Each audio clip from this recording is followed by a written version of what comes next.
Hello दोस्तों, स्वागत है आपका अपना यूट्यूब चैनल पीडीएफ स्टडी में। तो चलिए आज हम बात करते हैं रामबाण सीरीज का, जो कि सभी परीक्षाओं के लिए अति महत्वपूर्ण साबित होगा, क्योंकि सारे जीके जीएस का क्वेश्चन यहीं से आएंगे। अगर आप मेरे सीरीज को लगातार लीजिएगा तो जीके जीएस में आप आज से कमज़ोर मानना अपने आप को बंद कर दीजिएगा। तो चलिए स्टार्ट करते हैं। और ये मेरा ही यूट्यूब चैनल पर समान विज्ञान का टॉप 20 एमसीक्यू भी होती है, जो बहुत ही महत्वपूर्ण है 20x4 एनालिसिस द्वारा, यानी कि चारों ऑप्शन को बहुत ही अच्छे तरीक़ा से एनालिसिस किया जाता है। और विज्ञान का भी होता है। तो जीके जीएस को बहुत ही अच्छी ढंग से तैयारी करने के लिए मेरे चैनल को सब्सक्राइब ज़रूर कीजिएगा और लाइक शेयर जो भी हो ज़रूर कीजिएगा। तो चलिए स्टार्ट करने से पहले एक मोटिवेशनल कोट्स है। फिर तो खामोशी भी सुनती है दुनिया, लेकिन धूम मचानी पड़ती है। चलिए, तो आज रामबाण सीरीज का पहला क्वेश्चन है। ये प्रश्न सीधे सीधे परीक्षाओं में पूछी गई है और पूछे जाने वाली है। तो पहला है, मीनाक्षी मंदिर पर कहाँ पर स्थित है? तो इसका आंसर मदुरई होगा, जो देवी पार्वती से संबंधित है और वघई नदी पर स्थित है मीनाक्षी मंदिर। अंकोर वाट मंदिर कहाँ पर है? तो ये कंबोडिया में विश्व का सबसे बड़ा मंदिर है अंकोर वाट मंदिर। चलिए अगला प्रश्न, चीनी का कटोरा किसे कहा जाता है? तो चीनी का कटोरा क्यूबा को कहा जाता है। बहुत ही महत्वपूर्ण क्वेश्चन है ये। चीनी का कटोरा किस राज्य में कृषि आधारित पहला सौर ऊर्जा संयंत्र स्थापित किया गया? तो इसका आंसर हो जाएगा राजस्थान, जो ये कुसुम योजना के तहत स्थापित किया गया है। ये पहला सौर ऊर्जा संयंत्र स्थापित किया गया है। रीवा सौर परियोजना की क्षमता कितनी है? तो इसकी क्षमता 250 × 3 यानी 250 मेगावाट का 3 है, 750 मेगावाट। यह मध्य प्रदेश में स्थित है रीवा सौर परियोजना। फेसबुक ने अपना डिजिटल मुद्रा का नया नाम क्या रखा है? तो लिब्रा से डाइट कर दिया गया है। फेसबुक सबसे पहले लिब्रा नामक एक मुद्रा निकाला था, जिसका नाम अब डाइट कर दिया है। पंडित जसराज जी किस घराने से संबंधित है? तो ये मेवाती घराने से संबंधित है पंडित जसराज जी। ये शास्त्रीय संगीत से संबंधित है पंडित जसराज जी। चलिए अगला प्रश्न देखते हैं। गाहिर माथा अभयारण्य कहाँ स्थित है? गाहिर माथा उड़ीसा। गाहिर माथा अभयारण्य कहाँ स्थित है? तो उड़ीसा में। ध्यान से देखिएगा, यह सब प्रश्न बहुत ही महत्वपूर्ण प्रश्न है। 51वें दादा साहेब फाल्के पुरस्कार किसे मिला है? तो ये रजनीकांत को मिला है 51वें दादा साहेब फाल्के पुरस्कार। और अगर 50 पूछ दे तो ये अमिताभ बच्चन को मिला है 50वां दादा साहेब फाल्के पुरस्कार। पहला दादा साहेब फाल्के पुरस्कार देविका रानी को मिला है, पहला दादा साहेब फाल्के पुरस्कार। राज्यपाल से संबंधित महत्वपूर्ण बातें। चलिए राज्यपाल से संबंधित बातें को उल्लेख करते हैं। न्यूनतम आयु उनकी 35 वर्ष होनी चाहिए राज्यपाल बनने के लिए। प्रत्येक राज्य में एक राज्यपाल होगा, यह अनुच्छेद 153 में उल्लेख किया गया है। और चलिए और कुछ बात जानते हैं। क्या राज्यपाल मृत्युदंड माफ़ कर सकता है? तो ये नहीं। अनुच्छेद 161 के तहत कोई व्यक्ति अगर इसके राज्यपाल के पास अनुच्छेद 161 के तहत क्षमादान की याचना तो कर सकता है, लेकिन राज्यपाल मृत्युदंड को माफ़ नहीं कर सकता है। तो चलिए अगला प्रश्न देखते हैं। राजस्थान नहीं होगा, ये राज्यपाल यहाँ पर होगा, सॉरी हो गया, यानी राज्यपाल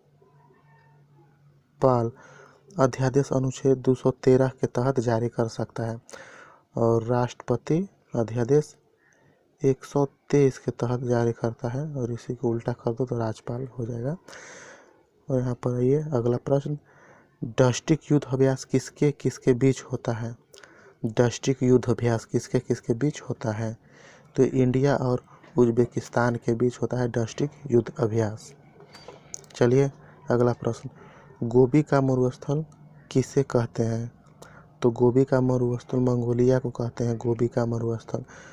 भीमराव अंबेडकर से संबंधित बातें। चलिए, पहला बात, ये प्रारूप समिति के अध्यक्ष कौन थे? तो ये थे डॉक्टर भीमराव अंबेडकर। प्रारूप समिति के अध्यक्ष थे डॉक्टर भीमराव अंबेडकर। पहले कानून या विधि मंत्री डॉक्टर भीमराव अंबेडकर जी थे। एनिहिलेशन ऑफ कास्ट यानी कि जातियों का अंत पुस्तक किसने लिखी? तो ये डॉक्टर भीमराव अंबेडकर ने लिखी है।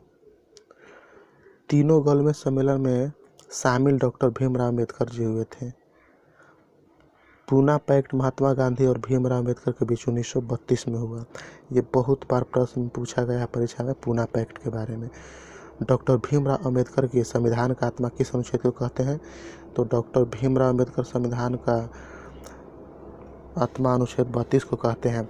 अगर नाम नहीं दिया रहे, ऐसा ही डायरेक्ट पूछे कि संविधान का आत्मा किसे कहते हैं, तो प्रस्तावना सही होगा। लेकिन अगर भीमराव अंबेडकर के अनुसार तो अनुच्छेद 32। अनुच्छेद 32 के तहत 5 प्रकार के रिट जारी कर सकते हैं ये सुप्रीम कोर्ट में। अगर हाई कोर्ट में जाना हो तो अनुच्छेद 226 के तहत जारी कर सकते हैं रिट। यानी कि अगर, चलिए, डॉक्टर भीमराव अंबेडकर को भारत रत्न 1990 में दिया गया। मरणोपरांत इन्हें भारत रत्न दिया गया है। यानी कि समाधि स्थल को चैतन्य भूमि कहा जाता है। चलिए, प्रतिरोध का एसआई मात्रक ओम होता है। ये साइंस का क्वेश्चन है। किस प्रकार के कोयला में कार्बन की मात्रा अधिक होती है? तो सर्वश्रेष्ठ कोयला एंथ्रासाइट में 90% कोयला 90% कार्बन की मात्रा होती है एंथ्रासाइट में। यह बहुत ही अच्छी कोयला मानी जाती है। और भारत में बिटुमिनस सबसे अधिक कोयला होती है। भारत में सबसे अधिक बिटुमिनस कोयला मिलता है। चलिए, अगला देखते हैं। पीतल एक मिश्र धातु है, ये किससे मिलकर बना है? पीतल, तो ये तांबा और जिंक से मिलकर बना है पीतल। देखिए, इसका एक ट्रिक भी है। पी से पीतल, तांबा और जिंक से मिलकर बना है। तो ये तो अब आप लोग भूलिएगा नहीं, ऐसा ट्रिक है ये। रबड़ के वाल्कनीकरण में किसका उपयोग होता है? तो रबड़ के वाल्कनीकरण में सल्फर या गंधक का उपयोग होता है रबड़ का वाल्कनीकरण में। चलिए, अगला देखते हैं। बेरियोटिक सर्जरी का संबंध किससे है? तो ये मोटापा कम करने के लिए एक बेरियोटिक नामक सर्जरी होता है, इसे बेरियोटिक सर्जरी कहते हैं। कामाख्या मंदिर कहाँ पर स्थित है? तो कामाख्या मंदिर ये असम में बहुत ही फेमस मंदिर है। यहाँ पर मेला भी लगती है। और कैलाश मंदिर महाराष्ट्र में। ये कैलाश मंदिर एक ही वो पहाड़ को काट कर बनाया गया है जो महाराष्ट्र में है। अस्पृश्यता का अंत अनुच्छेद कितने में है? तो अस्पृश्यता का अंत अनुच्छेद 17 में दिया गया है। यानी कि अस्पृश्यता मतलब छुआछूत होता है। भारत की कुल शास्त्रीय भाषा कितनी है? तो भारत की कुल शास्त्रीय भाषा 6 है। पहला तमिल, तेलुगु, मलयालम, कन्नड़ और संस्कृत। उड़िया सबसे न्यू अभी है शास्त्रीय भाषा जो शामिल किया गया है। चलिए, पहला ज्ञानपीठ पुरस्कार किस भाषा के लिए दिया गया था? तो इसका आंसर होगा मलयालम भाषा के लिए। और जीएस ग्रुप को 1965 में पहला ज्ञानपीठ पुरस्कार दिया गया है। और अभी रिसेंटली में 55वां ज्ञानपीठ पुरस्कार किन्हें दिया गया है, ये आप लोग बताइएगा। तमिल साहित्य का दूसरा नाम क्या है? तो इसका दूसरा नाम, चलिए छूट गया होगा। अंटार्कटिक महाद्वीप की सबसे ऊंची चोटी बिशप मेसिस है। तमिल साहित्य का दूसरा नाम आप लोग कमेंट में बताइएगा, अन्यथा मैं कमेंट में बता दूंगा। अंटार्कटिक महाद्वीप की सबसे ऊंची चोटी बिशप मेसिस है। लोकसभा की पहली महिला सचिव स्नेहलता श्रीवास्तव हैं। लोकसभा की सबसे पहला महिला सचिव। डेनमार्क की राजधानी, तो डेनमार्क की राजधानी कोपनहेगन है। डेनमार्क की राजधानी। भारतीय राष्ट्रीय कांग्रेस की स्थापना कब हुई थी? तो भारतीय राष्ट्रीय कांग्रेस की स्थापना 1885 में डफरिन ने किया था। डफरिन के समय हुआ था भारतीय राष्ट्रीय कांग्रेस की स्थापना। विटामिन सी की कमी से कौन सा रोग होता है?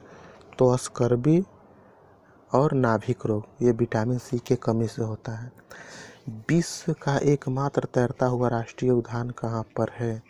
तो ये काबुल लामजाओ राष्ट्रीय उद्यान, ये मणिपुर में है। विश्व का एकमात्र तैरता हुआ राष्ट्रीय उद्यान है काबुल लामजाओ। सिरका में कौन सा अम्ल पाया जाता है? एसिटिक अम्ल। सिरका में एसिटिक अम्ल पाया जाता है। आप लोग बताइए कि चींटी के डक में कौन सा अम्ल पाया जाता है? कलपक्कम परमाणु संयंत्र कहाँ पर स्थित है? तो ये तमिलनाडु में 1984 में ये कलपक्कम परमाणु संयंत्र की स्थापना हुई थी। एशियाई विकास बैंक का मुख्यालय कहाँ पर है? तो ये मनीला फिलीपींस में है, एशियाई डेवलपमेंट बैंक की। कुड्डनकुलम परमाणु संयंत्र कहाँ पर स्थित है? तो ये तमिलनाडु में 2013 में कुड्डनकुलम परमाणु संयंत्र। महलवाड़ी व्यवस्था किससे संबंधित है? तो महलवाड़ी हल्ट मैकेजी से है, रैयतवाड़ी मुनरो से है, अस्थायी बंदोबस्त कर्नवाली से है। तो ये तीनों का तीनों बहुत ही महत्वपूर्ण है। याद रखिएगा कि महलवाड़ी हल्ट मैकेजी से, रैयतवाड़ी मुनरो से और अस्थायी बंदोबस्त कर्नवाली से संबंधित है। सबसे पहला रामसर साइट चिल्का झील को चुना गया और अभी तक रामसर साइट की संख्या 42 है। नील नदी का वरदान किसे कहा जाता है? तो ये इजिप्ट काहिरा को कहा जाता है नील नदी का वरदान, जो कि मिस्र है। आसवन बांध किस नदी पर स्थित है? तो आसवन बांध नील नदी पर स्थित है। आसवन बांध। ओलंपिक में स्वर्ण पदक जीतने वाला एकमात्र भारतीय खिलाड़ी अभिनव बिंद्रा, जो 2008 में बीजिंग चीन में स्वर्ण पदक जीतने वाले थे। प्रथम पृथ्वी सम्मेलन कब आयोजित हुआ?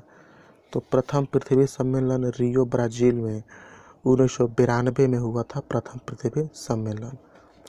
वन जीव संरक्षण अधिनियम, तो ये 1972 का अधिनियम है, वन जीव संरक्षण अधिनियम। अंतर्राष्ट्रीय खुशहाली दिवस कब मनाई जाती है? तो ये 10 मार्च को मनाई जाती है अंतर्राष्ट्रीय खुशहाली दिवस। विश्व जल दिवस 22 मार्च को। विश्व टीबी दिवस 24 मार्च को मनाई जाती है, विश्व टीबी दिवस। मिशन इंद्रधनुष का प्रारंभ हुआ? तो 25 दिसंबर 2014 को मिशन इंद्रधनुष स्टार्ट होता है। इसी दिन सुशासन दिवस मनाया जाता है। अटल बिहारी वाजपेयी के जन्मदिन के शुभ अवसर पर सुशासन दिवस भी मनाते हैं। राजस्थान में मुख्यमंत्री निःशुल्क दवा योजना कब प्रारंभ हुई? तो 20 अक्टूबर 2011 को राजस्थान में मुख्यमंत्री निःशुल्क दवा योजना प्रारंभ की गई। सिल्वर गर्ल के नाम से किसे जाना जाता है? तो पीवी सिंधु को सिल्वर गर्ल के नाम से जाना जाता है, जो 2016 में रियो में ओलंपिक में सिल्वर जीतकर लाई थी। भारत का पहला बैडमिंटन ब्रांड कौन सा है? तो भारत का पहला बैडमिंटन ब्रांड ट्रांसफॉर्म है। BBC sport women of the India किसे कहते हैं? तो ये भी पीवी सिंधु को कहते हैं, BBC sport women of India. Biotechnology का जनक कौन है? तो ये कार्ल इरेकी बायोटेक्नोलॉजी को जनक माना जाता है, कार्ल इरेकी को। पहला परमाणु संयंत्र बाराकाह परमाणु संयंत्र संयुक्त अरब अमीरात में है। पहला परमाणु संयंत्र बाराकाह परमाणु संयंत्र बहुत ही महत्वपूर्ण क्वेश्चन है, जो यूएई में है।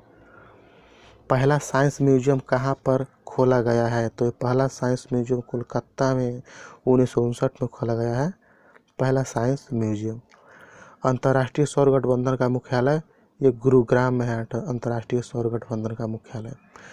भारतीय टेबल टेनिस का संघ का अध्यक्ष कौन है? तो ये दुष्यंत चटेला है, भारतीय टेबल टेनिस का अध्यक्ष। तो चलिए आज का सेशन यहीं पर समाप्त करते हैं, और अगर वीडियो पसंद आया हो तो लाइक शेयर और सब्सक्राइब जरूर कीजिएगा, और मेरे चैनल पर नए हैं तो सब्सक्राइब तो ज़रूर कीजिएगा। और इसमें क्या कमियां रह गई हैं, कहीं पर गलती हुई हो तो आप लोग कमेंट में ज़रूर बताइएगा। और ये जो जितना प्रश्न लिया गया है बहुत ही महत्वपूर्ण प्रश्न है। आप लोग अगर कोई एग्ज़ाम दिए होंगे तो ज़रूर देखे होंगे ऐसे ऐसे प्रश्न को। तो चलिए अब आज का सेशन यहीं पर समाप्त करते हैं। जय हिंद।